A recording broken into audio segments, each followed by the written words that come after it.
نبی پاک علیہ السلام نے فرمایا اپنے دکھ لوگوں کے سامنے نہ بیان کرنا، سیٹھوں نوابوں کو نہ بتاتے پھرنا، دنیا داروں کے سامنے جا کے نہ رونا کہ میں تکلیف میں ہوں۔ فرمایا اگر دنیا داروں کو دکھ بتاؤ گے رب تمہیں کبھی غنی نہیں کرے گا، اور لوگ ہیں کہ الٹا مذاق اڑائیں گے۔ آپ کی جس سے بڑی پکی یاری ہے نا، پکی، وہ تب تک پکی ہے جب تک آپ نے 50,000 مانگا نہیں، اور جس وقت آپ نے کہہ دیا کہ میں مجبور ہوں میری مدد کر، تو پھر ختم ہو گئی دوستی۔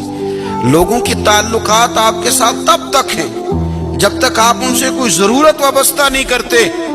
کریم محبوب فرمانے لگے بندوں کے سامنے دکھ نہ بیان کرنا، اللہ تجھے کبھی غنی نہیں کرے گا۔ تو اپنے دکھ اپنے رب کو بتا، تو دعائیں مانگ، تو اس کی بارگاہ میں حاضر ہو، تو اس کے حضور عرض کر۔ فرمایا اپنے دکھ اپنے رب کو بتا، وہ جلدی کرے یا دیر سے